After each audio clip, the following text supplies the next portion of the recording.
Salam, salam sejahtera. Senang bisa berjumpa lagi dengan saudara sekalian. Mari kita siapkan hati kita untuk membaca dan merenungkan firman Tuhan. Tuhan, kembali kami datang kepadamu memohon anugerah-Mu. Berilah kami kekuatan, berilah kami damai sejahtera, berilah kami hikmat dan pengertian dalam nama Tuhan Yesus. Amin. Yeremia 18 ayat 4. Apabila bejana yang sedang dibuatnya dari tanah liat di tangannya itu rusak, maka tukang periuk itu mengerjakannya kembali menjadi bejana lain menurut apa yang baik pada pemandangannya. Demikian firman Tuhan. Tema renungan kita, Tuhan membentuk kita. Saudara-saudara, hidup adalah sebuah proses. Kita mengalami proses pembentukan dari Tuhan. Selama kita masih di dunia ini, kita diperhadapkan dengan berbagai situasi ataupun peristiwa. Kita dibentuk oleh Tuhan yang digambarkan seperti tukang periuk yang membuat bejana dari tanah liat di tangannya. Sebagai orang percaya, kita hidup di tangan Tuhan. Berarti kita mengalami proses pembentukan dari Tuhan. Mengapa Tuhan perlu membentuk hidup kita? Ada dua alasan. Pertama, Tuhan membentuk untuk memunculkan yang terbaik dari hidup kita. Ayat yang keempat, apabila bejana yang sedang dibuatnya dari tanah liat di tangannya itu rusak, maka tukang periuk itu mengerjakannya kembali menurut apa yang baik pada pemandangannya. Saudara, Yeremia mendapatkan pelajaran berharga dari tukang periuk. Di tengah kondisi bangsa Israel yang mengalami banyak goncangan pada masa itu, Yeremia memahami alasan di balik semuanya, bahwa Tuhan membentuk umatnya melalui berbagai peristiwa untuk memunculkan yang terbaik dari umatnya. Apa yang terbaik dari umatnya? Adalah apa yang terbaik menurut pandangan Tuhan. Tuhanlah yang menentukan standar apa yang terbaik dalam diri umatnya. Dia mau agar umatnya hidup dalam kebenaran, menyembah kepada Allah yang hidup, serta memuliakan Tuhan melalui seluruh aspek kehidupan umatnya. Itulah yang Tuhan cari, itulah yang Tuhan mau.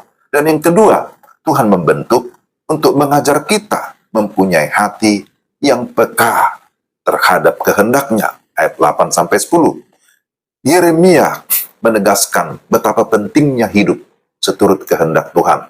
Hidup seturut kehendaknya berarti menjauhkan kita dari kehancuran. Tetapi bagaimana kita dapat hidup seturut kehendaknya? Tidak ada cara lain.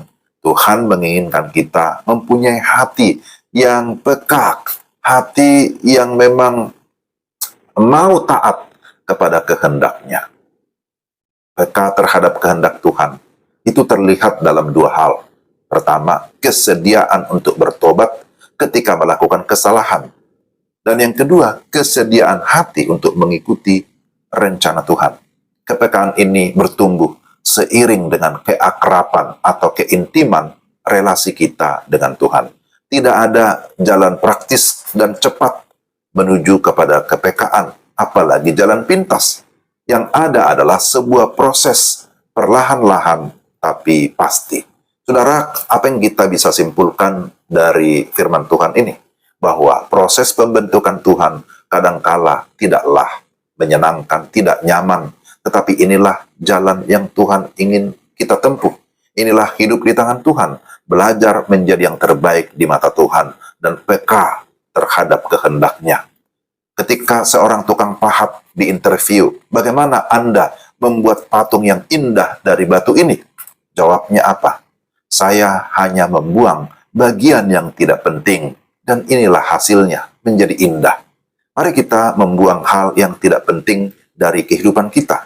Kebiasaan buruk dan dosa yang merusak agar kehidupan kita mengalami pengudusan. Dan makin sempurna serta berkenan kepada Tuhan. Saudara, mari kita terus menjalani proses di dalam Tuhan. Dan kita tahu, kalau Tuhan yang bekerja dalam kita, maka kita akan dibentuk sesuai dengan kehendaknya, memunculkan yang terbaik dari hidup kita, dan kita diberikan kepekaan untuk mengerti dan juga menjalankan apa yang Tuhan mau. Mari kita berdoa. Tuhan, terima kasih untuk renungan hari ini.